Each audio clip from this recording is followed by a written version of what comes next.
I don't think I've ever seen this hit the stack. I don't think I've ever seen it be suspended. I don't think I've ever seen it in a graveyard. I don't think I've seen this in a 75. I definitely have not. Don't waste my motherfucking time!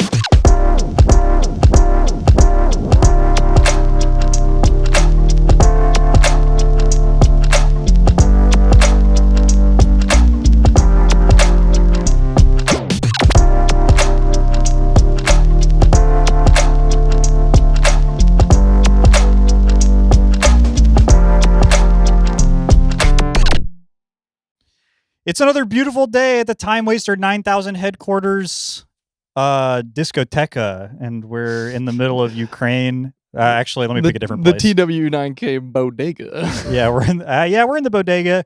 Please come up. I've got a grill. You can ask for whatever you want in your chopped cheese, but never ever forget the bev. No, never. And hold the juice. Folks, this is the Timewaster 9000 podcast. I am one of your hosts, Alex, and this is my best buddy, Mela. What's up, team? Before we get into stuff today, I would like to shout out our community Discord. We have it in the description of the video. You can go ahead and join if you'd like to maybe join us for some fun games of Magic the Gathering. We have some community activities we do in there, like design challenges and all that sort of stuff. It's fun. There's just a bunch of cool people in there, and they're worth getting to know. Come hang out. And additionally, if you'd like some additional perks in that community Discord, we have a Patreon where you can maybe give us a generous donation. We will celebrate you in that Discord for such a donation. And maybe as time goes on, we'll have some extra perks and special treats along the way. Right now, if you donate to the Patreon $5 a month, you will have your name in the credits of every episode that we do, and you will have our eternal thanks as we pledge our lives to you. And I mean our lives. If you want to be a goblin hero, we want you. And I'll kill for you. I'll die for you, and I'll make other people die for you. If you want two young street soldiers at your back, go ahead and join up. And for any law enforcement officers watching this, that's not a threat. That's a promise. Folks, today. Welcome to TW9K. We kill cops. All right. I haven't yet, but you know, it's aspirational. I'm about to turn 30, and maybe there's just a big change in my life that comes up when I hit the big 3-0. It's possible. Maybe a vocational change and become the Punisher. All right.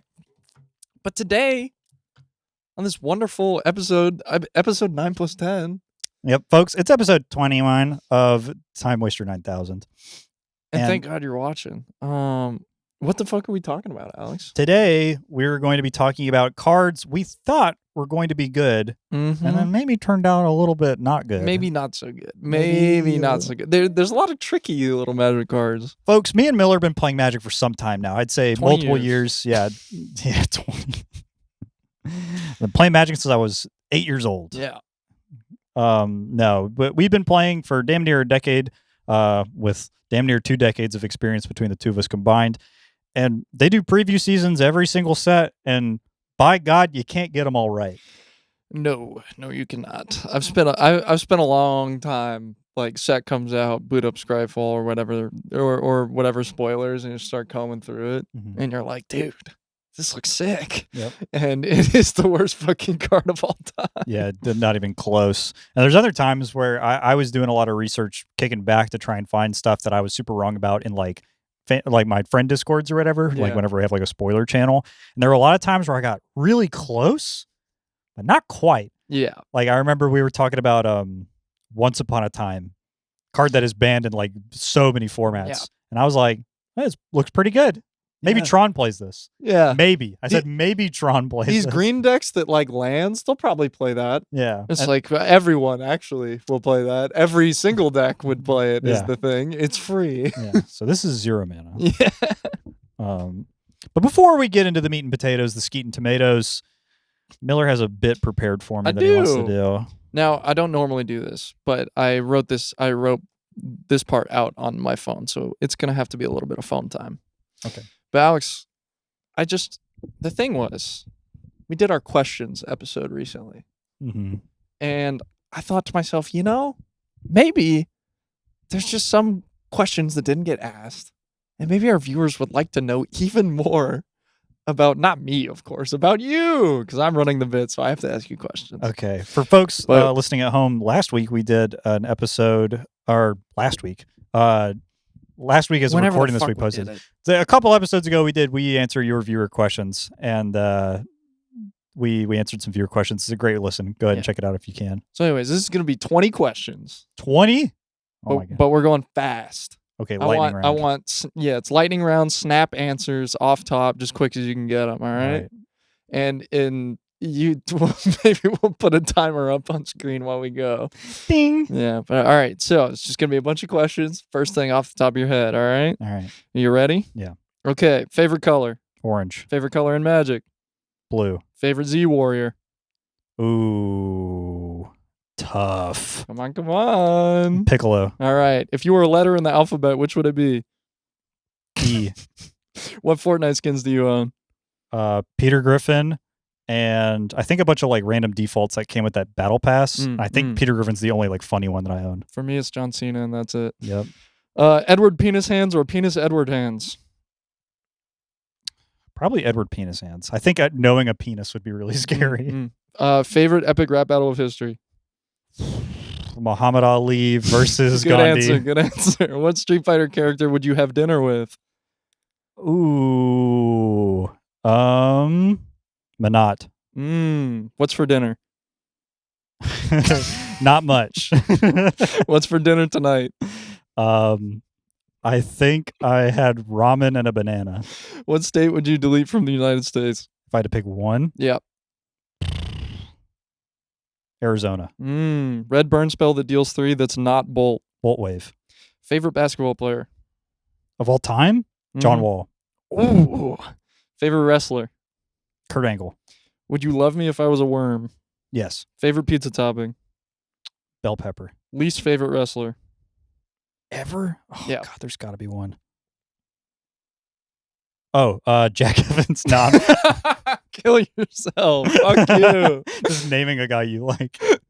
Who would win in a foot race between a dog and a pie cost? Dog.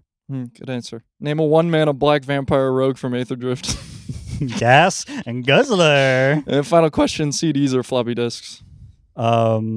Tapes.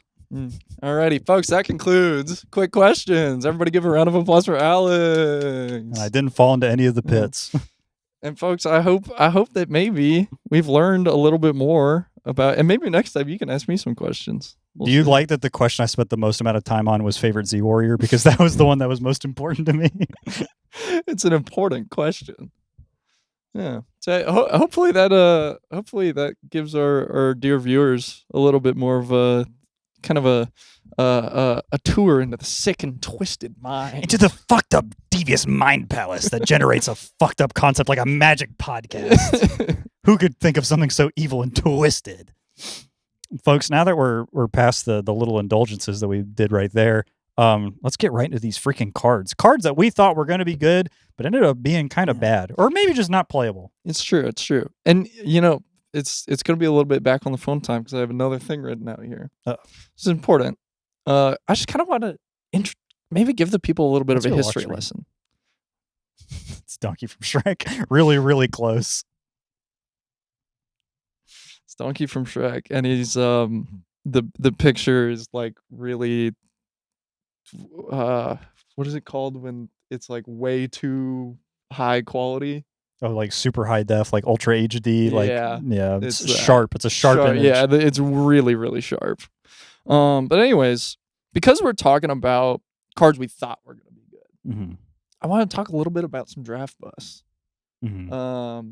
Because in a way, that's what these all are.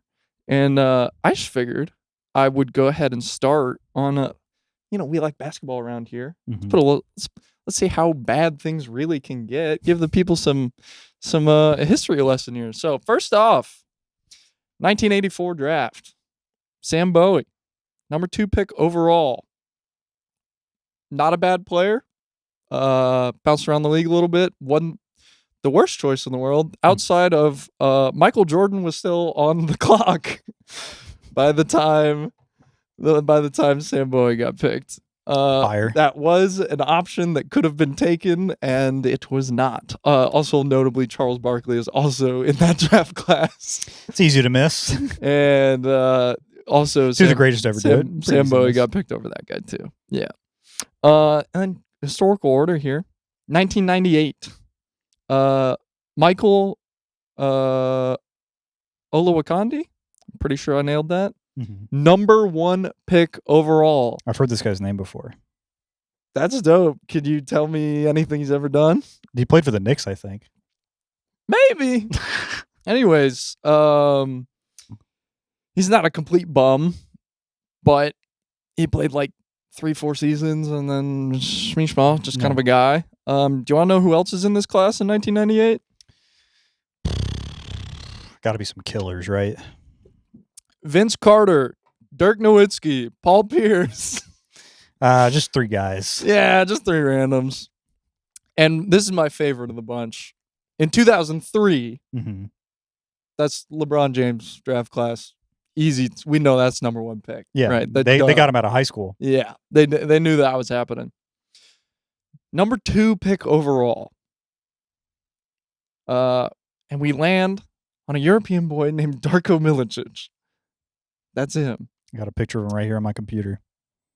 Usually these guys that end in an itch, they do good. Yeah. This one didn't. Do you want to know? I'm gonna read you. This is LeBron James draft class. I'm gonna read you in order The draft pick. who gets picked after Mr. Milicic here. Okay. 3rd, Carmelo Anthony. Bang. 4th, Chris Bosh. Holy shit. 5th, Dwayne Wade. This is the same glass? All same class. And the I'm pretty sure it's the 76ers. I might be wrong. Or no, it's the Pistons. It's the Pistons. The Pistons with their 2nd pick, they went for Mr. Darko after LeBron James. And all of those options were still on the table, and they did not Well, take there's them. just no way to know. Also in this draft class, but much lower picks and whatever. 2 Atlanta legends. We've got Kirk Henrik and Kyle Korver in this bitch. Kyle Korver's that old? Yeah. That's actually kind of insane to me. I figured he was a much newer guy. Every single one of those players I named, either an all-star appearance or a finals or a ring or just basically any achievement that is better. Part of one of the best the teams way- ever or leaning towards it. Yeah. What's funny enough, too, is the Pistons actually did end up, I'm pretty sure they win that season, just because their team was already pretty damn good at the moment. It's just that in the long run, post after that, Yeah, Milicic wasn't doing anything crazy. yeah, I think he could have done a lot better with just about anybody else. Anyways, Got to play a new there's a guy. little basketball history because we're talking about draft buzz here, folks. And that's what we've got for some freaking cardboard. Some cards that we looked at and we thought, God, this is going to get me to the finals. And it comes out and by God, I think I throw it away if I see it now. Yeah. No, it's 2019. I think I need a big man power forward. That's really what gets things done nowadays. I call need this somebody stretch the inside the lines. Yeah, I'm trying to work the paint. Yeah. No stretch threes around here. Wait, so how much are threes worth? 3 How points. about you kick us off since I've done a little bit of talking here now. The first card I have on my list is something that I feel like I maybe talked about on the podcast before, but during Modern Horizons 1 preview season, it was an uncharted territory. They'd never done direct to modern cards. No. It's like super A lot of brand this new. bullshit is pushed. A lot of stuff you look at it and you're like, golly, this is about to be crazy. That ain't no damn seed rhino. Yeah, exactly. And one of the cards I saw, and this is something that will come up a lot in cards I think will be good and end up not. And I think there's a couple cards on my list that are like this. Card that does thing old card does. Nostalgia bait. Yes, because I've got some that definitely hit this one. You look at the card and you look at the effect and you go, that looks like that card that's like $1 billion billion. That's not legal in anything. And that one was good. And that one was good as fuck. So the one I have is Echo of Eons, which is 4 blue for a sorcery. Each player shuffles their hand and graveyard into their library, then draws 7 cards. And it has flashback for 2 and a blue. And for those eagle-eyed viewers out there, 2 and a blue with that effect is Time Twister, which is part of the Power 9, the original. That card is insane. That card's really good. It fucking kills your opponent slowly. There's like ways to fucking attrition somebody out with a Time Twister if you like start exiling their graveyard and doing it and stuff like that. But even beyond that, it's just like a crazy combo card. It At the end of refills the you to day, 7. that shit says draw 7 on it. Yeah, it doesn't matter what they drew; they're dead. And I saw this. People in Dragon Ball figured this one out too. Yeah, there was a handful of ways to basically full wheel both players like this, and it would end up being like a draw 7. And people would be like, "But you both get to do it," and it's like, dickhead, it's my turn. Yeah. Still, I get to use all this first. Yeah. All right. yeah. There's a little bit of tension with Time Twisters in Magic because the idea is like you tap all your mana for it. They usually get to draw up the cards first or like Yeah. play with the cards first. But there's definitely a lot of them like Time Spiral, where it's like, oh, check it out! I got all this mana lying around. Oh, I wonder neat. and a full grip. Ooh. This is 0 mana draw 7. So what happened with Echo of Eons? I genuinely, in my head, I was like, dude, you Faithless Looting and Echo of Eons into your graveyard, you do a bunch of bullshit, you flash it back, you're back to 7. There's just so much cool shit to be doing. I was like, Storm plays this, fucking crazy. There could be like a new cool blue combo deck that plays Anybody this. willing to pay a blue for this? Yeah. And I think that this card is cool in Cube. Yeah. It's still, I don't know if it's still in most powered cubes, but people do play it in powered cubes a lot. But they usually play it like in conjunction with all of the like, oh, if somebody draws a card, kill them cards. Yeah. I think it's totally reasonable in a like, especially for Cube, right? Where you look at it and you go, this is insane, Mhm. right? This does a crazy effect. But in a way, you're still like, I'm pretty sure this is really fair. You do have to jump through a hoop at some point. To get Yeah. to, like, in Vintage Cube, the hoop is like, I play Lion's Eye Diamond. Yeah. And that's your hoop that you jump through. But in the grand scheme of things, I do think that like having an additional hoop to jump through is a cool design space. And they've done that in the past and it's been really cool, like Ancestral Visions and stuff like that. Mm-hmm. But that don't mean it's good in Modern. And that's what we were looking for. And this shit fucking didn't do dog dick diddly. Actually, zero deck ever. I think that maybe there was some sort of Time Twisters deck that people were playing at some point, but they ended up just playing Days Undoing, which ends the turn. And the cool combo you would do with that one is you just fucking Days Undoing in their draw step with the fairy. It doesn't end their turn, but it might as well. Yeah. Because you mind twist them and draw 7. If you Days Undoing with like a Narset in play, and then they don't get to draw their cards. But if you have Narset Part of Reveals, the Planeswalker that doesn't let you draw extra cards, and then Teferi Time Raveler, the one that you uptick to let you cast sorceries at instant speed. I genuinely just thought this Echo of Eons was going to be good as fuck. I thought it was going to be super cool. I was excited to play with it. It had like a pre-sale price of like $25 a piece because it was a mythic and it had Time Twister words on it. Yeah. I don't think it's that much lower anymore. I'm going to be completely honest. I think it's still like a $15, $20 card. Probably. It seems like it would be. Because it's also like a wheel for Commander wheel players. Yeah, it is definitely like I could easily see just shove this in whatever blue deck you want just for fun. Mm-hmm. Yeah. And this was also a Therese Nielsen art before she publicly disgraced herself. It's true. So you were it's like, true. oh my God, and the art's badass. Yeah, and it's beautiful. Wow. You got a card for me? I do. So my first up, I've got two little hidden guys here. This is specific to Pauper. Mm-hmm. It's a thing when I was actively playing Pauper all the goddamn time. I've talked about this before, but new set would come out, and for at least like a 2-year period straight, I did not know what a single card did that wasn't common. Yeah, scroll down to the black ones. Literally, all I would do is get a set, sort by rarity, and just look at the commons only, and nothing else. Mm-hmm. And I would always keep my eye out for downshifts because a lot of times there will be a card printed at a higher rarity. And then at some point later on in a set, it will get printed at common. Sometimes this even happens with rares. Yeah, like the beetle. I forget what his name is. Yeah, and also Mortis Beetle, I think. Dark Dweller something. The Goblin Dark Dwellers. Yeah. But a lot of, if it was a higher rarity, it's probably powerful and whatever. You know what I mean? And those cards end up usually cool being ass pretty good. cards. And so a big one that got me bad. Experiment 1. Mm-hmm. First print, Gate Crash, uncommon.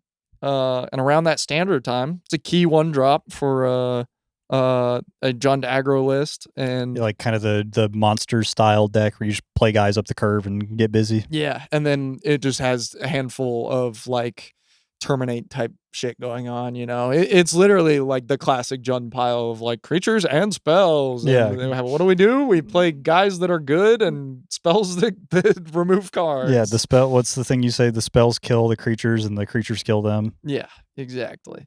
That standard list in particular, it's got a top 16 Pro Tour GC Montreal, right? So like, it's got stuff. So it gets downshifted in double masters. You're like, this is about to be a beast. And I'm like, oh my God. Also, by the way, especially amongst a lot of cheap creatures and whatnot, in Pauper, not a lot of them have a lot of moving parts to them. They don't do a ton. It's a guy who gets big or a guy who does one thing. Does it immediately. Like ETB do the thing, right? And so for experiment 1, I was like, this guy's got to be fucking awesome. He gets bigger. He saves himself. Absolutely did complete fuck all. Never had a deck ever. Completely forgot this got downshifted. Yeah, and it has never been played even a little bit. I've seen it here and there in some completely just huffing fumes copium decks that don't work and are not good. And this guy largely has had basically zero impact on the format. Because it's the type of thing where if you're already playing green, and you're playing a green creature strategy, there's just way, way better things to be doing. You could be in elves, you could be playing like Avenging Hunter Cascade. type shit. Yeah, exactly. There is just there's also like if you're on this sort of green aggro strategy, maybe that cares about counters or whatnot. Closest thing I can think of is like the Golgari like sacrifice list. Oh, like the Jund Gardens kind of thing. Yeah, where you're playing like Colney Garden and. But even that is just like way more of a control deck. I was thinking of the one with like Biograph and shit like that. Oh yeah, and Young Wolf. Young Wolf sack it to Biograph. Now you have two guys that are both big as fuck. Maybe the Howl of the Hunt Pack or whatever that shit's called. Howl of the Night. Plays well with counters or whatever. This is. The thing is, strategies like that, it's like, bro, if I'm going to be in that type of aggro, I'm going to just get into mono red or mono black or something. There's no reason to be in green. Pick the cards that all do stuff and just kill my opponent over the course of a million turns sometimes. And much like what we're talking about with basketball, where we look at other people that you could have picked, these are the other things that got downshifted in Double Masters. First up, Annoyed Altasaur. I thought this was OG common. That's crazy.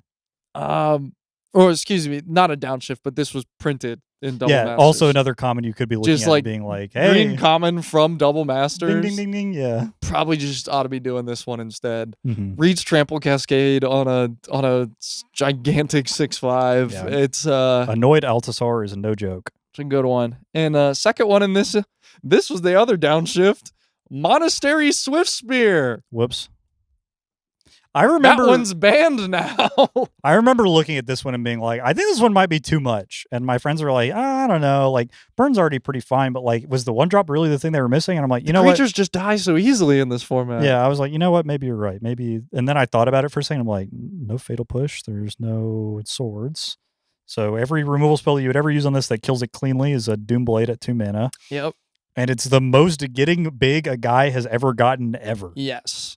Monastery Swift Spear had like 18 different decks that people were playing it in. You could play it in like the Kiln Fiend style. Yeah, just Salt everything. Strobe, yeah. And then obviously Burn was like, all right. Yeah. You know? It gets bigger with my Fire Blast? You gotta be kidding me. I even saw it in like random, like, is it like prowess type builds, you know? Actually fucking huffing your own farts. Yeah. But isn't it cool that like Opt triggers my Monastery Swift Spear? Oh my god. Yeah. The idea that sparked a million guys who think they're smarter than they actually are. Yeah. But oh my god, what if I put Delver of Secrets in my fucking bread deck, bro? Experiment 1 was a pretty big whiff on my part. That card did not do diddly. But I understand why you thought that. Like, right? Genuinely, you look at it and you're just like, oh, this is It's got pedigree. Yeah. It's largely better than plenty of creatures. It's just like, what are you going to do with this, man? What's next up for you? Flame Blitz from Modern Horizons 2, a red enchantment For single red, at the beginning of your end step, it deals 5 damage to each planeswalker and has cycling for 2. I thought that this card was going to be very, very good at mitigating the issues that I was seeing a lot in the games that I played, which was that slower blue decks would stick a bunch of static ability planeswalkers, and then you would die to all of them. And this was just 1 mana, stick it, blow up the whole... Those don't matter anymore. Yeah. Don't gotta care about that. And it's beginning of your end step. Yeah. So which is like right away. You play it, and then you'd say go, and... Because in theory, like the thing you're worried about is like 3 fairy or something. That's like really holding you down. And so this isn't like an instant speed interaction thing, but it also can clean up multiple things at once. So you would go like Flame Blitz, and it gets their Narset, their uptick to Fairy 3, and their uptick to Fairy 5. Yeah. Because they all uptick, like Teferi 3 and Teferi 5 both uptick to 5. So Teferi Hero of Dominaria is Teferi 5, and then Teferi Time Rattler is Teferi 3. Sorry, I was just short-hitting it, and I forgot that maybe people don't know what I'm talking about. So I was like, dude, Flame Blitz could kill like 4 planeswalkers. This shit is awesome. Right? For 1 mana? For 1 mana. Crazy value. And if you don't need it, just cycle it away. Cycle it away. Oh. Just get rid of it. I'm like, it slices, it dices. Yeah, the real answer is you never need it. The issue is that this never comes up even a little bit, and it's the most so narrow bullshit card of all time that no one has ever played ever, I don't think. I definitely have played decks in the past where if somebody resolved a Flame Blitz, I would lose instantly. And even then, I was just like, yeah, why the fuck would you play this? It's so funny because it is the type of pushed sideboard card in that they made it exceptionally narrow. Yes. And because of that, it's actually pushed to a crazy degree. It hits 5 is a lot. It hits all of them. It hits them for 5, and it's a 1 mana enchantment, which is already like that's like a protected class almost. Yeah, it's tough to deal with. And yet it's just nothing. So I will say, Miller, I'm kind of bearing the lead a little bit here. Okay. Can you think of a card that's in Modern Horizons 2 that maybe also would contribute to a single red card slot in your deck for removing planeswalkers? Is there a card that you could think of? Maybe that this... Yeah, I think it might replaces? cost... Like maybe there's an X in the mana cost? Nope. Oh. It's single red. Oh, wait.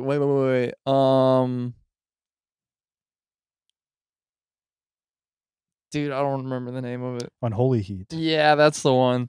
Red deal 2 to anything, or red deal 2 to a creature or planeswalker, but if you've got Delirium, deal 6. So notably 6 is more than 5. Yeah. And it doesn't really fucking matter that it only hits one thing because it hits creatures too. Yeah. Unholy Heat was like, for a very long period in time, just like Red Doomblade. I remember one of the saddest days was when I was playing a lot of Modern, and I was like, all right, building a blue-red deck, gonna put some bolts in here and some Unholy Heats, and somebody's like, what are you putting bolts in there for? I'm like, you're like, what? What do you mean? Bolt hits them. You know, the red card? They're like, take those out. Just put good cards in your deck. I'm like, what? What do you mean? What do you mean good cards? I am. Bolt. Yeah. A good card. It's good. It does 3.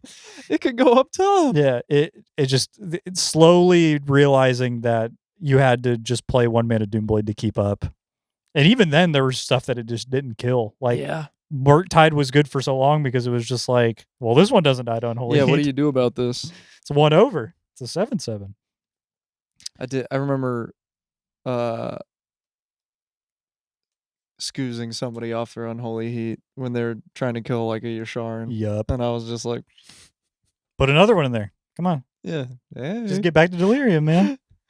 The really frustrating thing is when you would just like look at their graveyard and it's Delirium like 9 ways somehow. And you're like, there's nothing I can snipe. Like I would have to eat the whole yard for this to work. Yeah. Start at the top, work my way down. You got another one for me? I do. This one I have called Lost in the Sauce. Because I was truly just so completely lost in the sauce. You've told me about this before, and I think it is very funny.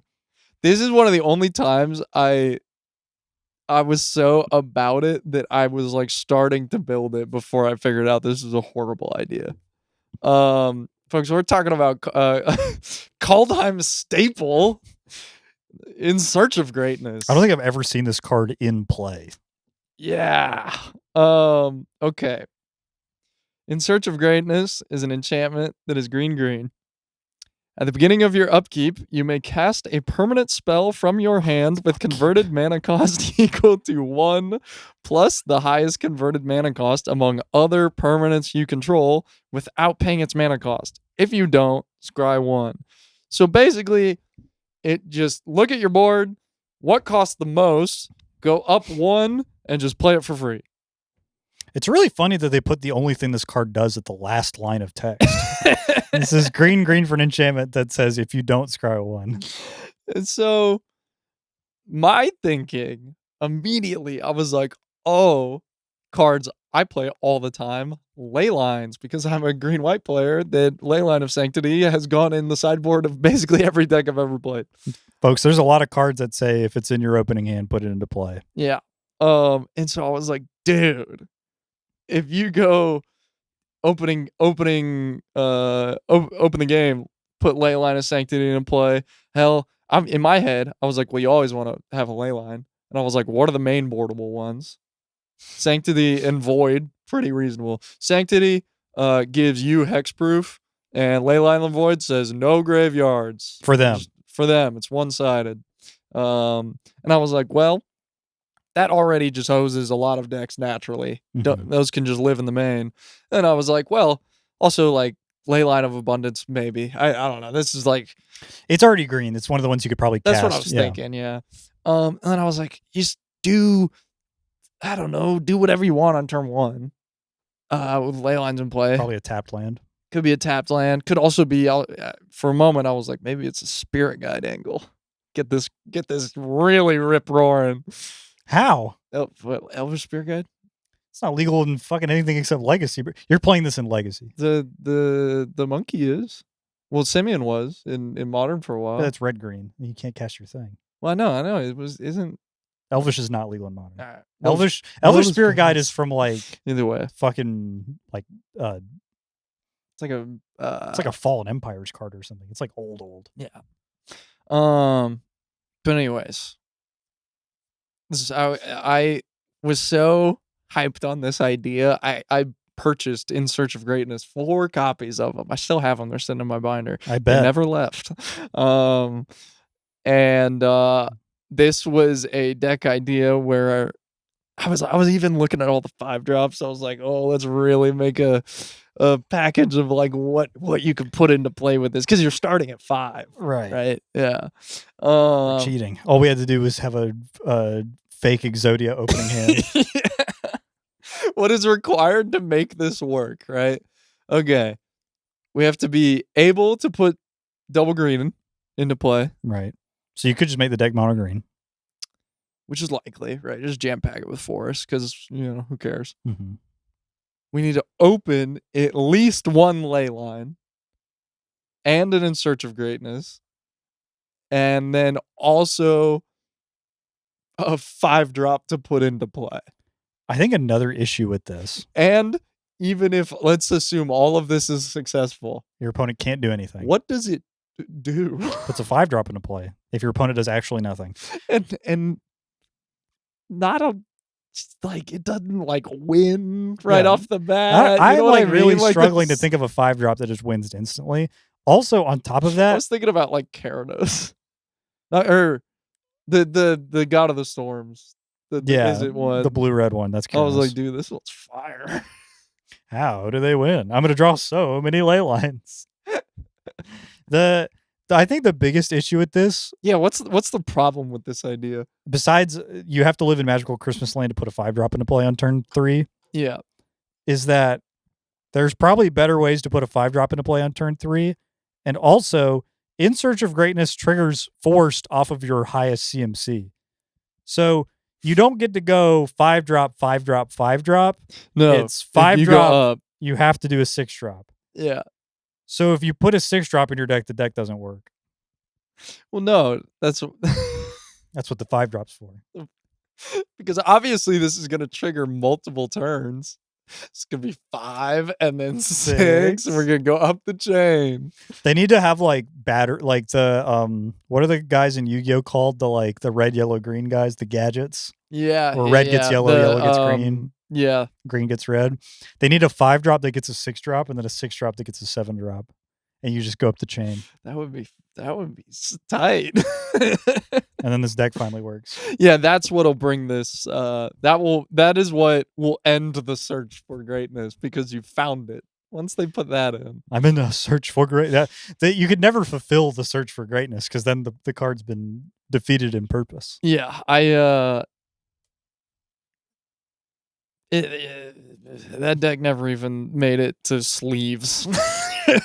The only cards I ever purchased for it were in Search of Greatness, and those never even got put in anything. I've been in a similar spot before where I am like at work and I'm like, oh my god, this is the coolest idea I've ever had for a deck, and I'm like literally fucking like the Mind Palace, the Hangover, the numbers are floating around my head, and I'm doing the Sherlock thing. Ain't nothing but.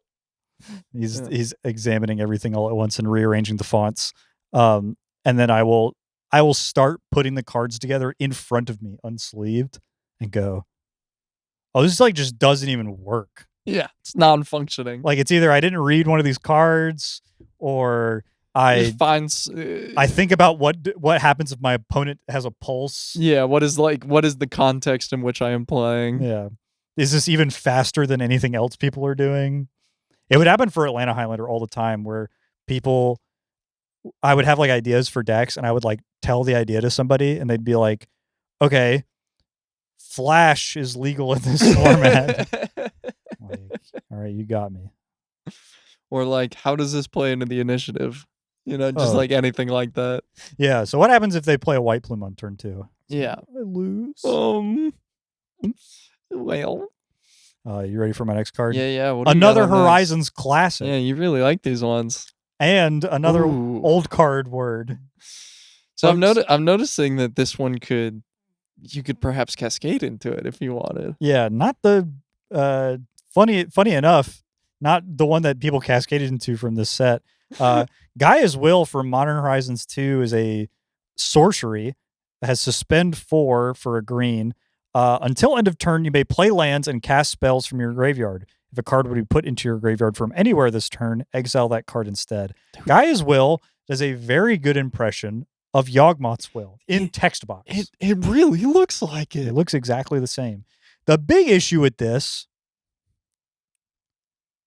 is that you can't cast it. No.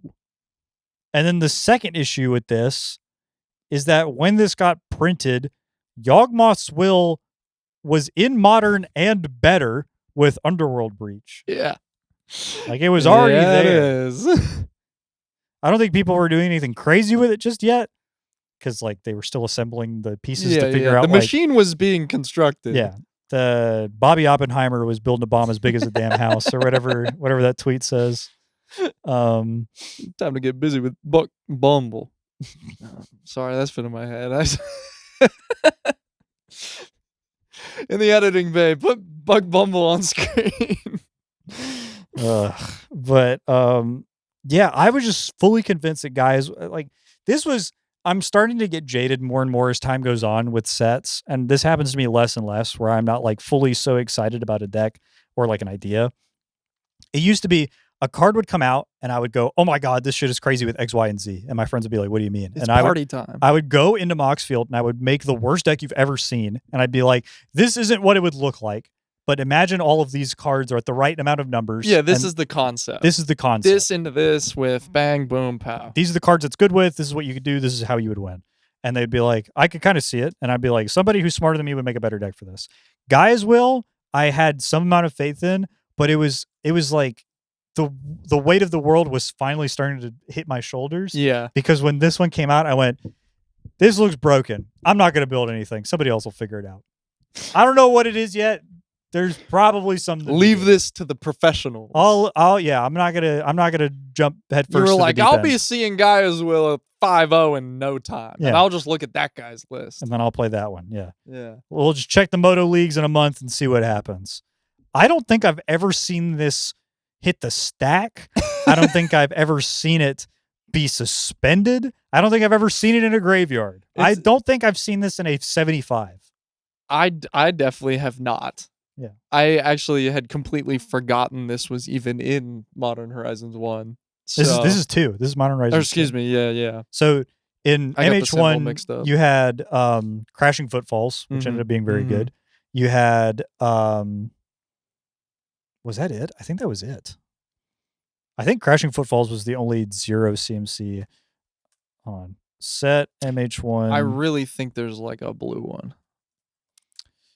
Nope. All So right, never mind. in MH1 you had Crashing Footfalls. That was the playable one. And then MH2 they're like, you know what, guys? Let's run it back. Let's make a couple. Yeah.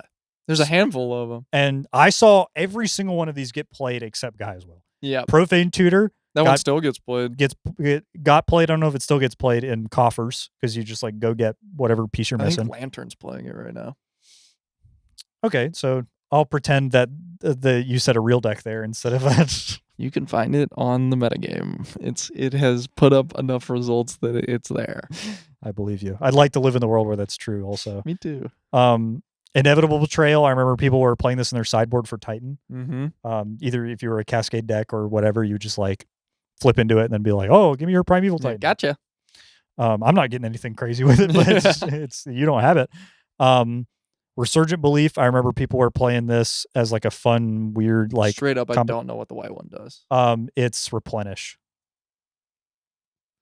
So the gimmick that people were doing is they would play like Shardless Agent and Ardent Plea, and then you would like cycle a bunch of lay claims and stuff like that, like 7-mana enchantments. It's like take a thing and you'd flip into it and you're like, all right, all your lands, those are mine. Yeah, sure. And they just wouldn't do anything for the rest of the game. But it was like kind of hard to get going. And if you don't, it's funny. It is really funny. But this was also the time where like you could play full power Living End and full power Rhinos. Yeah. So it's like probably should. I do love that no deck ever trying to do a replenish thing. Mm-hmm. None of them are ever. This is in play now. I win, right? Because they're more like, this is in play now and you lose. Yeah, but if you don't concede, we're gonna be here a while. The replenish it's is never like here's an Atraxa, and just like you're like, or like Gristlebrand or something. You know what I mean? It's like Opalescence 10 guys type of thing where you'd like be like a bunch of stacked pieces. Yeah, where you're like, obviously I lose. It's always the replenish hits and it's like, welcome to prison. Yeah. It's the Yu-Gi-Oh thing. Break my board. Figure it out. And then the last one. No evenly matched here, brother. This is the last one. This one actually did see play. Glimpse of Tomorrow. Mm-hmm. This one saw play for a while. Shuffle all permanents you own into your library, then reveal that many cards from the top of your library. Put all non-aura permanent cards revealed this way onto the battlefield. Then do the same for aura cards. Then put the rest on the bottom of your library in a random order. The gimmick with this is you would play a bunch of shit that put dog shit into play. Just random bullshit. And then you would cascade into this with Shardless Agent or Violent Outburst or whatever. And then you would flip into an assembly of cards that either drew a bunch or generated mana or put more guys into play. And then you would cascade again and flip into another one. And you would just keep going until the pile got big enough that you could kill them. Or you had an Omnath Locus of Creation in play that would just trigger 4 times in a row because 3 lands would come into play. And you just go, all right, I gain 4, make the mana for you. Flip it again. Was this the one was this ever playing the one that's make a crab, make a clue? Yeah. You can't play it. You can't play. Oh no, because you have to cascade. They would play Wave Sifter. That's what it is. You played Wave Sifter and you played Tireless Provisioner sometimes. Yeah. Because the idea is you just wanted like all of your permanents coming into play to make stuff. Yeah. But you couldn't play anything lower than CMC3. I remember I played in a 10K against this deck in top 8.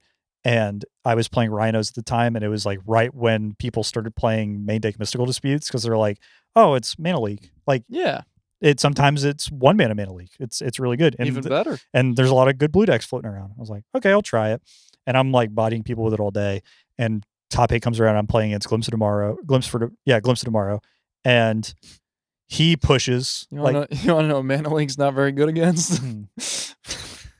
Like cascade trigger stuff. Yeah. Well, so here's the thing: is he goes like Shardless, flip it a Glimpse. Mm-hmm. I go, all right, tap 3, force your Glimpse, and he goes pitch force or whatever because he's doing Violent Outburst. This is on my turn, so he pitches force to counter, and then I 1 mana Mystical Dispute it back, and he's like in the main. Like he actually was like he was bewildered. Yeah. And I was like, it worked. Yeah. And I won the set. And just the whole time we're sideboarding, like, in the main. It's like, I just need more interaction, bro. I got enough like random bullshit that kills stuff. This is back when Fury was still legal. My favorite in the main was Night of Autumning somebody's Urza Saga. And I'm just that one. Stone Rain on a guy. Yeah. And they were just like, why are you playing that? Why in the main deck? And I'm like, okay, one, that's why. Yeah. Right. You just got Stone Rain. Yeah. Let's not forget what just happened to you. Let's not poo-poo the play pattern that just got me up 10 percentage points. And two, I'm like, this is like the most modal guy of all time. Yeah. This is the most like you can just put this in the main and never have to worry about it type of thing. It does everything. Yeah. Oh my god, Mystic Confluence in the main? Yeah. When is this ever gonna be live? Why the fuck are you playing Cryptic Command, bro? Yeah. I remember speaking of like hosing people, this is a Pokemon story. Ooh, I don't think we ever talked about Pokemon on this. I don't think so. I used to play a little bit of Pokemon TCG. Fun. I've won a decent amount of money in Pokemon TCG too. I'll say it. I won a Surging Sparks booster box at a really, really, really small tournament one time. I'm talking really small, like very small, like the RCQs where people are like, I drew 3 times and got an invite. Where the match history looks like ID. It'll be like homie, homie, and you're like, okay, that's not an event, man. Yeah, I don't know if I would post this. That's what I'm saying. I wouldn't say that you played in an event. Yeah, I earned my Surging Sparks booster box. But anyway, so after a long time of being out of the game, you weren't homies with all the 6 and 7 year olds you were playing against? No, because they would be in a different division.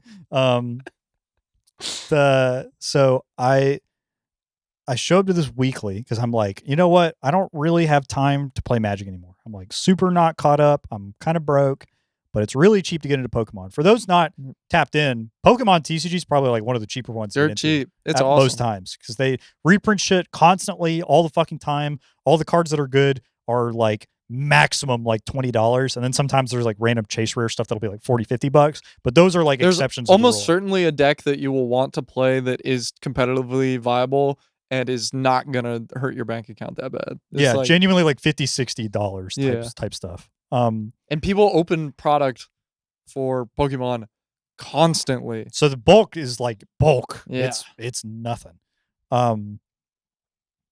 So I'm like, you know what? I'm just going to go on the internet. I'm going to see what won the last tournament or what did well. I'm just going to look at everything and just look at a deck that looks cool to me. And I decided, you know what? This is really cheap and it is kind of my play style. I'm going to show up because I also like lightning decks. I'm going to show with Iron Thorns. Do you know what Iron Thorns does? No clue. So I'm very familiar with Iron Thorns as a Pokemon. So there is an Iron Thorns that people were playing where he's just like a big lightning dickhead. He's a big basic. So he takes, he's an EX. So you kill him, you get 2 prizes. Oh. But he has a static effect that says it's non-ancient Pokemon or non-future Pokemon. It's like one of those. Yeah. Don't have abilities. Oos. So he's just hold you down. He's a null rod. He's like, no, none of those. And I was like, I don't know how often this comes up, but it's the only Pokemon in the deck. Yeah. So I bet it's good. Yeah. So I just show up to a weekly. Yeah. If you ever see a Pokemon deck that has one guy in it, you're like, that's probably a good card. Yeah. So show up to the weekly and the deck of the day, the deck of the meta. What's the thing to beat? Charizard EX. Ooh. Charizard EX is like a turbo ramp deck. It's basically like you put a Primeval Titan into play. Yeah. And then you just, all of your cards are about like accelerating energy and drawing a million so you can get your thing set up so you can rare candy a Charmander and a Charizard EX. And then you put a bunch of energy on them and you fucking blow. Kablooey. Charizard Turbo. It's Charizard Turbo. And the way that you get to it is Teal Mask Ogerpon EX, Pidgeot EX, and Charizard EX. Okay. And all 3 of these cards, believe it or not, are not future Pokemon. So their abilities get turned off. I'm noticing a problem. So in my head, I'm like, oh man, it probably gets like way harder for them to set up. They kind of have to like play around it, like move my stuff around or like play. There's like an item that like disables abilities for a turn so you can get set up. I sit down against this guy. I go, hey man, nice to meet you. I'm kind of coming back to it. It's been a while, so if I fuck anything up, just let me know. Yeah. He's like, got it. We both flip over. He flips Charmander. I flip Iron Thorns. And he goes, uh-oh. I'm like, yeah, I've heard this is a bad matchup. So his board is Charmander, Pidgey. Yeah. I go, attach for turn, play some supporters, go. He goes, draw, attach to Charmander, pass. I go, it's a pretty slow start. Yeah. For the turbo deck. So I draw, put an energy on my guy. It's 3 to attack. So I'm like, all right, play my items, dig some more, go ahead. He goes, draw, pass.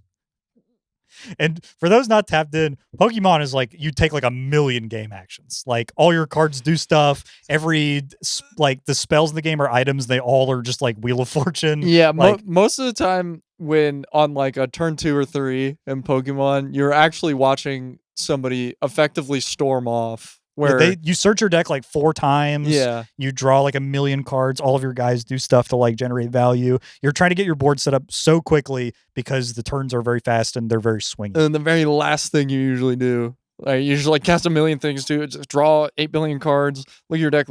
All right, move stuff around. All right, attack, go. And like, and it's you end your turn by boom. attacking, and it usually does like a billion damage if you set up correctly. Yeah, kablooey.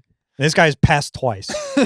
So I go, all right. In the deck that's supposed to be going as fast as possible. Yeah. So I go, so the one thing that I think he could beat me with here is he could play the item card that disables my ability, and then he could evolve his Pidgey, and then when he evolves his Pidgey, it like lets him demonic tutor. That's what the ability is or whatever.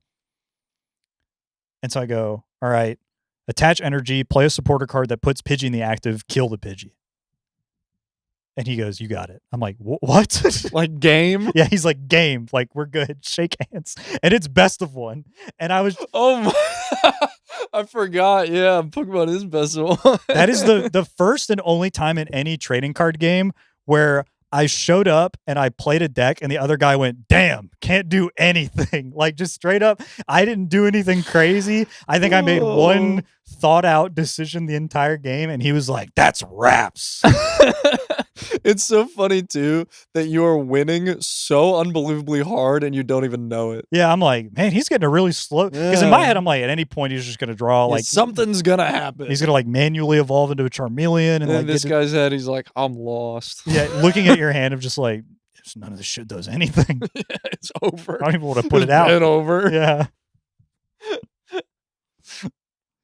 I remember at that same weekly, I like got up and like saw one of the regulars at the shop that I was at. I was like, "Hey, what's up?" And they're like, "Oh, I didn't know you play Pokemon." I'm like, "Oh, I'm like trying it out." Da da da. They're like, "Oh, what are you playing?" I'm like, "Iron Thorns." And like 2 people went like made a face, and I looked at their board and they were both playing Charizard.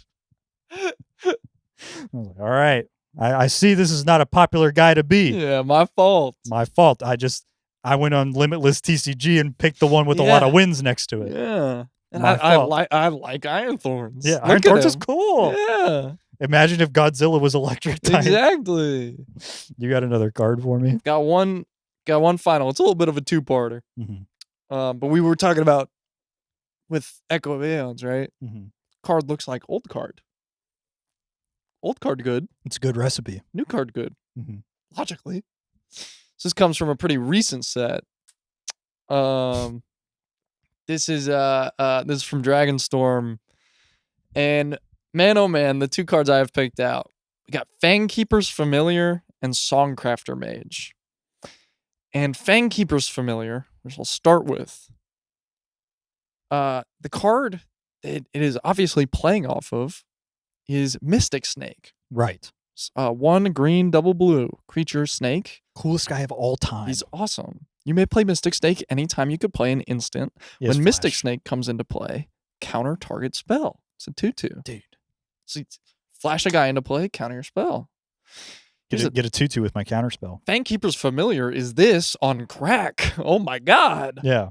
It's 1, a black, a green, and a blue. 3/3. Flash. When this creature enters, choose 1. Gain 3, surveil 3. Bang. Destroy target enchantment. Bang. Counter target creature spell. It does everything. So many things. It does 1 for each color.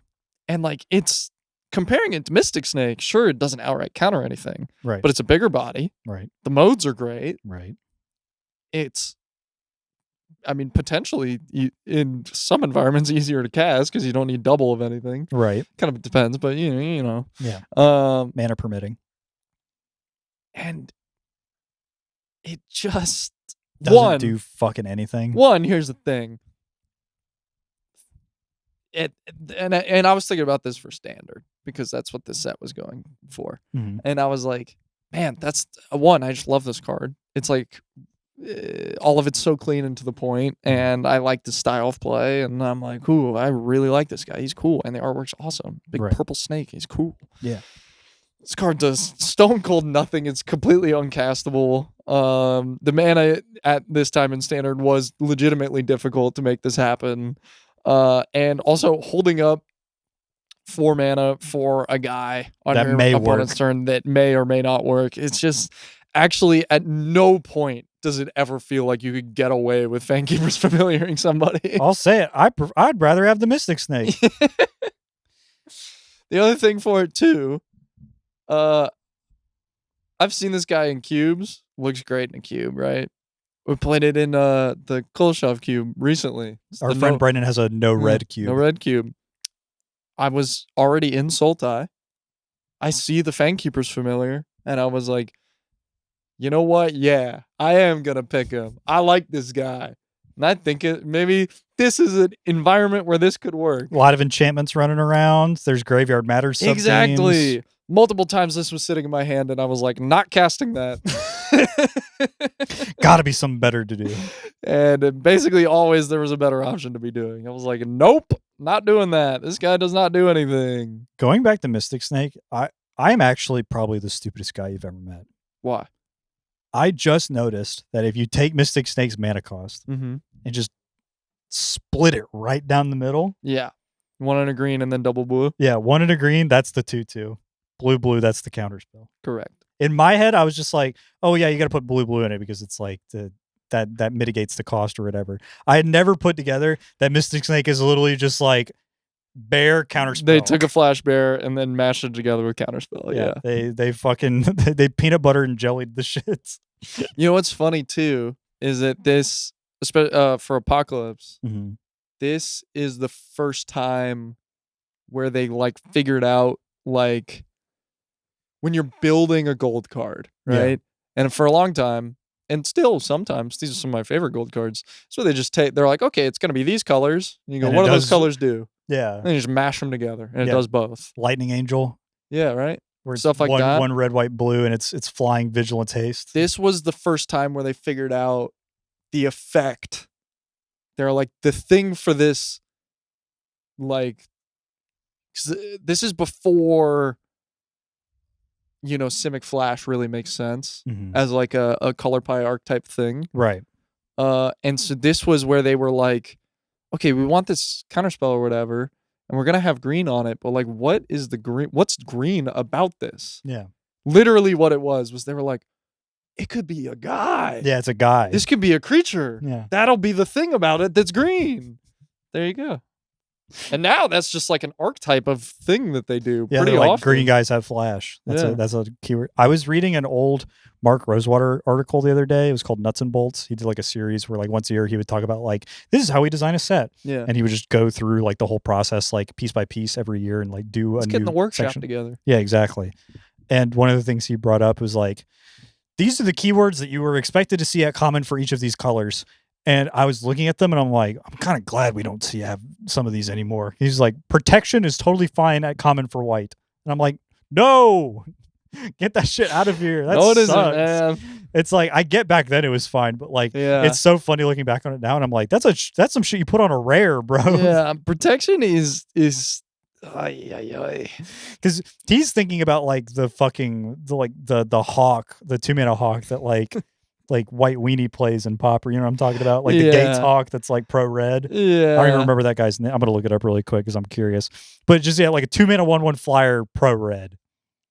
Right, yeah, it doesn't do anything else. And it's like, that's not how we make cards anymore, man. Yeah. Hadn't been for a long time. No, you don't get it. Yeah, Freewind Falcon. Boom. Oh my god. Look at the chuddies in this. Right? I've never seen these chuddies.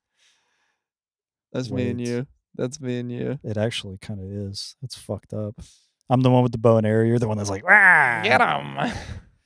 And the bird, yep, that's the police. 2 goblin heroes trying to take down the man.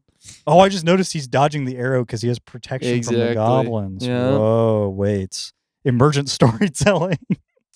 But you had another card you were talking about just now. I do. Songcrafter Mage. Yes. Also from Dragonstorm. Yep. It's another flash creature. And I was like, this one, I thought surely. Because this one made even more sense to me. Because Fangkeeper's familiar, you look at it and you're like, this is just kind of like generically good. Mm-hmm. And like you just throw this in a mid-range deck or something. Songcrafter Mage, I was like, this is like an actual card. Right? It is green, blue, red, 3/2. Creature human bard. Flash. When this creature enters, target instant or sorcery card in your graveyard gains Harmonize until end of turn. Its Harmonize cost is equal to its mana cost. Harmonize is kind of like Flashback. You may cast that card from your graveyard for its Harmonize cost. You may tap a creature you control to reduce the cost by X, where X is the power. Then exile the spell. So this is like Snapcaster Mage with like 1 extra step. But the thing is, you're flashing this guy into play, and he's got 3 to go for the Harmonize. So already you're like The wheels are turning. Yeah. And Snapcaster Mage, if you're not aware, all-timer. 1 in a blue, creature, human wizard, flash.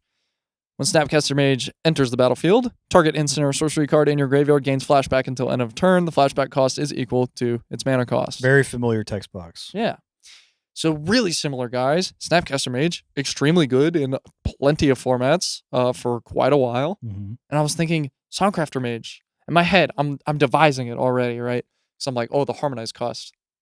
And this guy's got 3 power. So obviously, the thing you would want to do is have a 4-cost sorcery or instant or something. 3 and a color. 3 in a color. Anything in Teamer. And then A lot of cool stuff. flash this guy into play, tap it to cast it, boom, do it again. And I was like, I didn't go and look at what the options might have been. Yeah. But I was like, This is just beast. That's what you want to be doing with Yeah. this. It just makes sense. Infinite inspirations. Yeah. And like you can still do the thing too where you like flash this guy into block, then do my tap it after blocks and do my 4-cost spell or whatever. Right. I was so like you still get the classic like Snapcaster Mage 2-for-1. Mm-hmm. And I was just like, dude, yes. It's beast. Neither of these cards have ever done anything. I think people did play Songcrafter Mage for a little bit in Standard. Like there was, and there maybe been, for like a week. And then I think Aspiring Spike has built like a shit ton of Songcrafter Mage decks where he's like, check out this cool thing you can do with this. And I'm like, I know this is maybe sounding a little hopium, but I do think that if it makes it onto an Aspiring Spike stream, it at least is worth looking at again.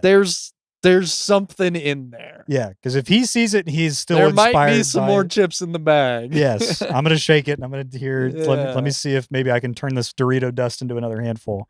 You know what I mean? At the very least, Songcrafter Mage was Don't lick your fingers quite just yet. Yeah, don't throw the bag away. There might be another chip. Songcrafter Mage is on a short list of cards that I would really like to make a module for the module cube, where it's like I keep wanting to call it like the Live the Dream module or whatever, because like the old David McDarby, is that his name? I forget. Darby Allen. Yeah, Darby Allen. David McDarby Allen. David McDarby Allen. He was like the old versus live guy or Commander versus guy. Okay, yeah.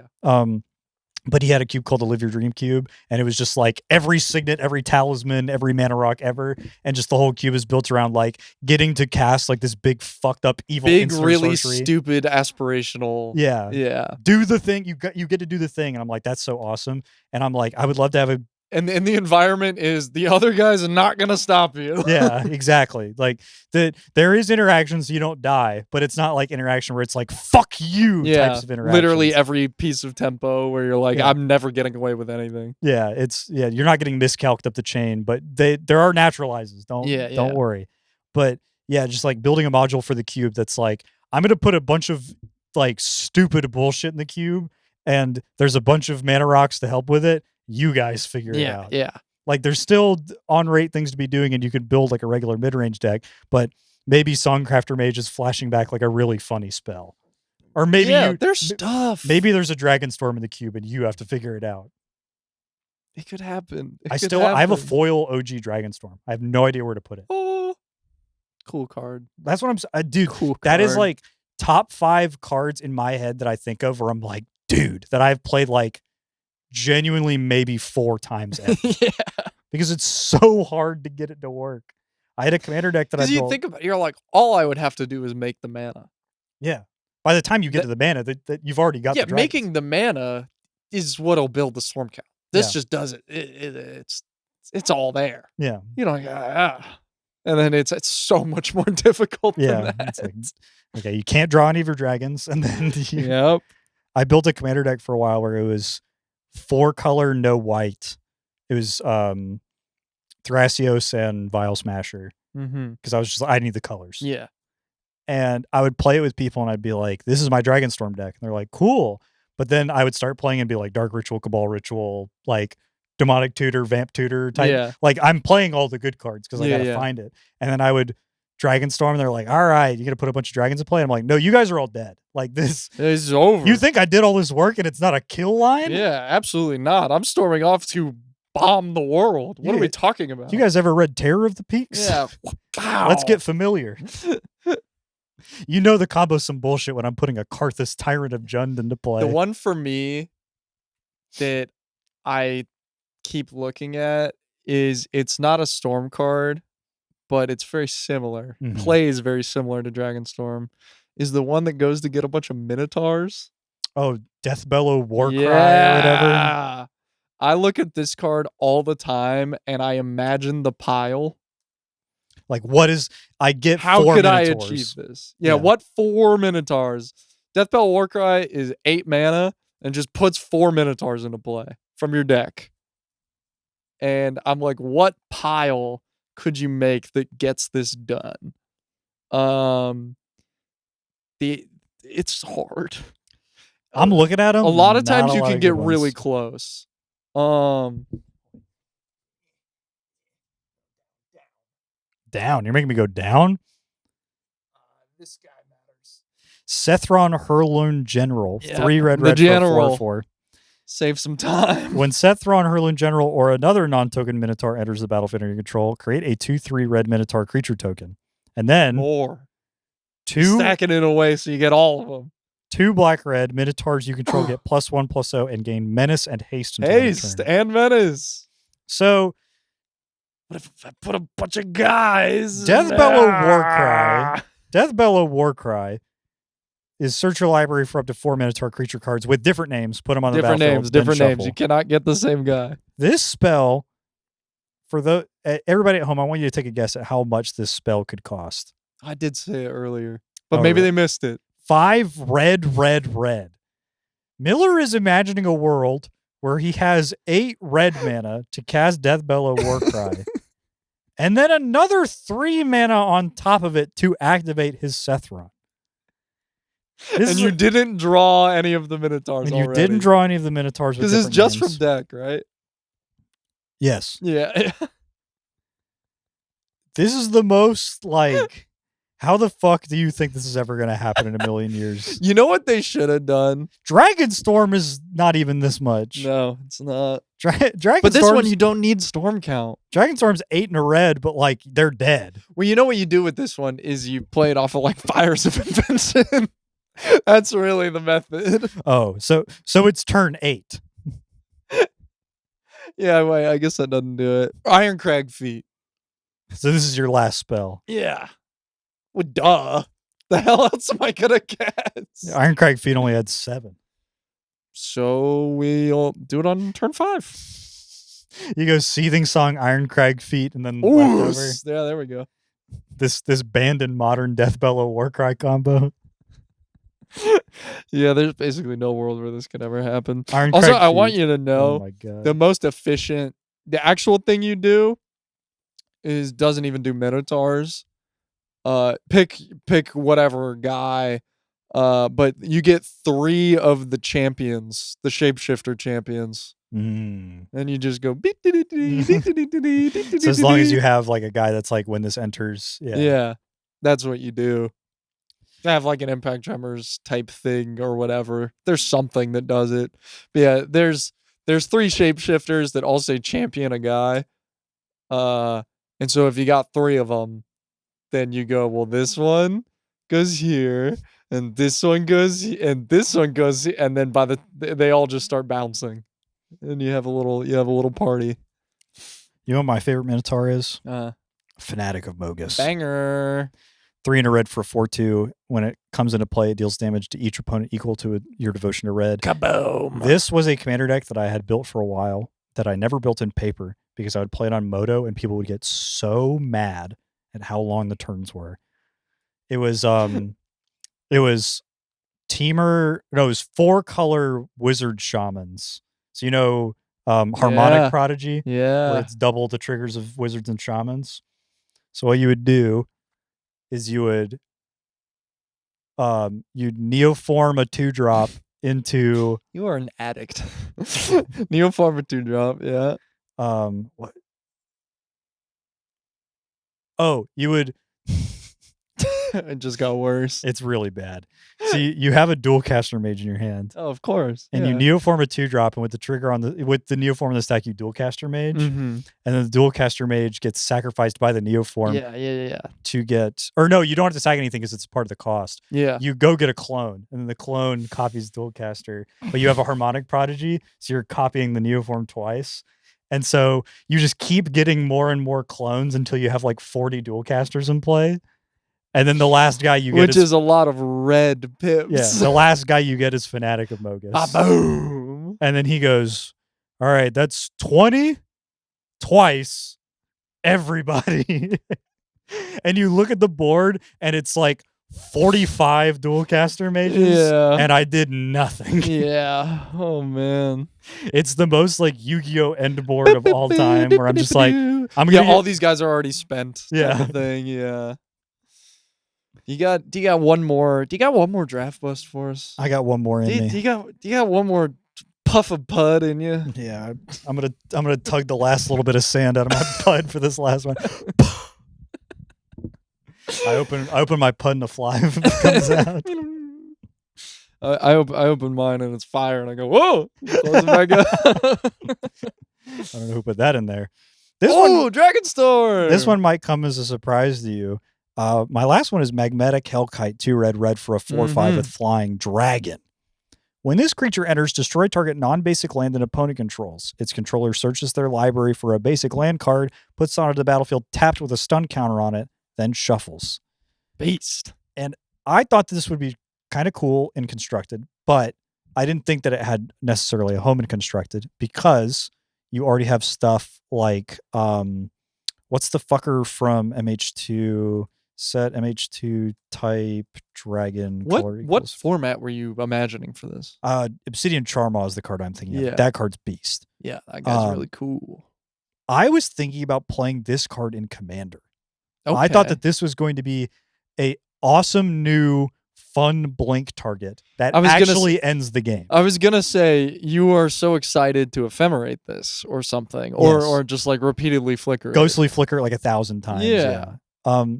Because in my head, and this is something that I think you agree with as much as I agree with, people don't play enough basics, but they also just don't play enough lands. Yeah. I'm thinking the average Commander deck, even like low bracket 2s, mid bracket 2s, mid bracket They start to run 3s, out. I'm thinking you do this 4 times, they're spent. Usually, yeah, somewhere around there.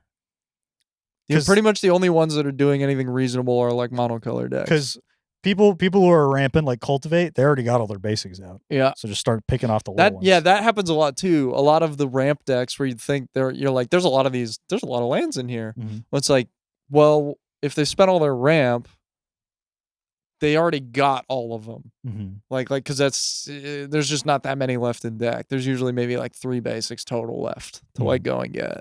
So in my head, this is just like, oh, it's like a mitigating thing. It's like good against like these greedy multicolor decks that are playing less and less basics. Mhm. It's like a polite blood moon. It also deals with problematic lands that like the way that a strip mine or a wasteland would, Yeah. without necessarily hurting anybody's feelings. Because it's like you get a land, I just don't want you to kill us with Field of the Dead. Yeah, right. You can't be that mad about this. I'm replacing the mana. Yeah. I just think you should be playing something more fair than Exactly. Gaia's Cradle. Exactly. Yeah, genuinely, yes. I put Chaos Warp in a lot of my red decks because I'm like, I do need to play at least one Sword of Stone Rain. Yeah. And I don't think I ever got a chance to try it. And I remember looking it up and seeing if anybody else had played with it. And I've never seen anybody play this in fucking anything. This is I not thought the this type card- of thing that finds its way into many commander decks. Yeah, because I guess because it's target land or whatever, and it only hits non-basics. But in my head, I'm just like, cool little piece of removal. It's literally stapled to a drag. People love dragons. I'm saying they put the dog medicine inside the applesauce and fed it to them, and they were still like, ew. They figured it out there. Yeah, they're like they bit down and it crunched. I'm like, applesauce. I will to crunch. say, I think maybe I am getting it mixed up with a different silly red dragon. I'm pretty sure this is being played perhaps in the sideboard of some standard decks. There was like a Boros Dragons deck that was playing. That one might even be mainboarding this. Yeah. I remember that. The one that goes like Momo, and then they sit on the white stacks one. Yeah, and you just don't do fuck all for the rest of the game. Yeah. And then it's like, well, look at all these dragons. Yeah. Damn. These guys are big as fuck, huh? Who put all these dragons in my deck? Oh, nah. Wait, I'm getting busy. Yeah. Just swinging with your board every turn like, oh my God, are you seeing this? Yeah. Oh, dude, there's a lot of damage coming your way. I'm kind of nice. Hold on. I saw this video of Justin Wong, and he's at an arcade with like an older Japanese player. Clarion Conqueror. That's Clarion the card. Conqueror. Yeah, that's the Talk about a load bearing card. Oh yeah. We talked about the load bearing deep cavern back, Clarion Conqueror. I watched a couple standard Pro Tour matches featuring this deck where holding the world on actually their shoulders. For real, holding up the entire world against like some of these nasty green decks and these the like Isindex whatever. Mm-hmm. And finally they're like, dude, yes, kill this stupid dragon, and the whole deck just explodes. It's like the game is over within 2 turns. Pulling but all the games where he's sitting there the whole time, the Boros player is like, fuck yeah. But you pull the one log out of the dam and it's just but I saw this video of Justin Wong, and he's Justin Wong, for those not tapped in, he's a fighting game player. He's the guy from the Let's Go Justin, the parry a bunch of times. 37. He's the one doing the move that gets parried. Oh my God. Wait, continue. Continue. And he's sitting behind this like older Japanese player, and he's commentating this like random arcade game that this guy is playing with another dude across the cab. Yeah. They're playing Third Strike. He's playing Chun-Li, who's really good in that game. Oh, yeah, she is. And he's going, it's been a while, but he's still got it. He knows how to play lame. And he's just like hitting a bunch of buttons, like kind of doing whatever. And the guy like throws a button and he whiff punishes with super. And Justin goes, that's right, play lame. That's what I'm talking about. And he gets him in the corner for like a follow-up after the super, and he drops it. And he's like, oh, that don't work on Dudley. We forgot. He's just heckling his friend who is like rinsing this random dude in an arcade. I love, there's just I do this too when I am heckling or whatever, or cheering for people either way. But you start saying we, yeah, like you're playing. Or you we got those. Or you'll say we, or you'll just say I or me, like as if I'm the one actively playing. Where like I do this one where like you like, you know, your friend that's playing whatever blocks a mix up or something, and you're like, you're not hitting me with that. And it's like, I'm not the one that sticks. I'm not blocking it. Also, if I was, I'd get hit. You got excited about the dagger parry. About Justin Wong. We a while ago we were looking through like Liquipedia or whatever, the thing where it just like has like an archive of stuff. And we were just like looking through a generational Justin Wong era of just winning fucking everything. Yeah. It's this era where Justin Wong is entering games he does not play. And he's just like, let's And see what it's happens. like first. Yeah. Right. And the funniest one I found was, I want to say it's like 2003 or something. And it is an Australian tournament. So Justin Wong has gone to Australia for some reason. What the hell is a polar bear doing in Arlington, Texas? No joke. And this is one of those tournaments where it's got like 25 games. Like a lot of stuff is here. Yeah. We got Marvel 2. We got CVS 1 and 2. Yeah, games he played. Multiple Street Fighter games. Yeah. But then there's also like, there's a couple Tekkens. Like VSAV or something. Yeah, just There's like weird ass side brackets. There's like Tekken 4, VSAV. We got like, but then it's got Virtua Fighter too while we're at it, right? Just everything. A lot of games. No joke. Justin Wong. They let Justin Wong enter every single game on the lineup except for one of them. I guess he just didn't want to. Yeah. They just let him enter the whole thing. And straight up, he won every single game he entered except for one of them in which he got second. Oh, Soul Calibur too. Don't forget Soul Calibur. He's in that bitch. I was just actually aghast. I was like, because like I'm thinking of this from like a TOing perspective. Yeah. You cannot let somebody do this, right? Just like, oh, hey man, you got to hold for your match. Justin Wong is in top 8 for 6 games. Yeah. So you got to wait. Just hang on. And when he comes back, he is going to beat your ass. Yes. But straight up. And also, it's Australia and it's fighting games. Yeah. It's not a lot of money to be won here in any of these brackets. No. I think the biggest payout for one of the brackets was straight up like $500. But he's not there to win the money. He's there to be like, damn, I won a lot. Low key, I think he is. We flew to Australia to make $100. We made to make $100 20 times. You know? When you put it like that, yeah. Really what I'm thinking is this is EMP Empire Arcadia days, which if you're not familiar with, do some research. That was the sponsor for Justin at the time.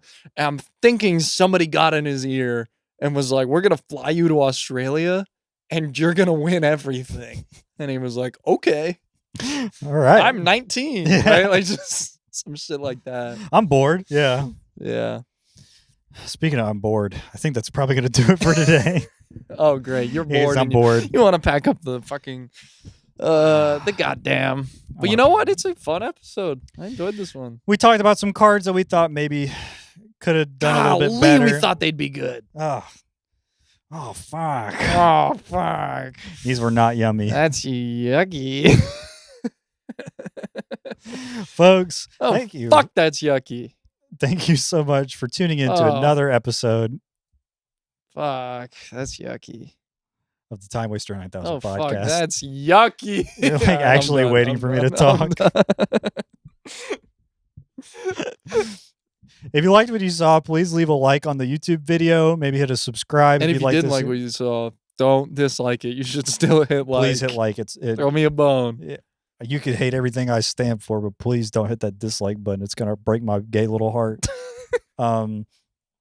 If you want to see more videos from us and get notified when we do, you can hit the subscribe button. There's a little button right next to the subscribe button that you can hit. If you're nasty, the bell will give you notifications whenever we upload a new video every single Tuesday, unless something bad happens. And if you have some cards that you thought were going to be really good, I'd love to hear about them in the comments. Tell us about it. Let us Please. know. If you liked the video, that's another place to tell us. If you just want to start a dialogue, maybe talk about the bottoms of my feet or something, it's a great place to do it. Or how short my shorts have been getting. Yeah. Folks, if you're listening to us on podcast platforms like Apple Podcasts, Spotify Podcasts, the Jeremy Renner app, you can go ahead and Sirius XM. yeah, me and Howard Stern are like this. I gotta get out of here. You folks, we've got a Sibian set up right behind the camera, and I'm going to make Miller write it.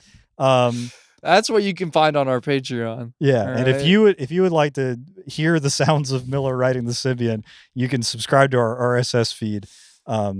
And if you want to see more from us on places like social medias like X, the Everything app, also known as Twitter to people who aren't insane perverts, TikTok, Instagram, all that jazz, you can go to our website at timewaster9000.com. www.timewaster9000.com. It's a .org website. I stole that from my friend Ferris.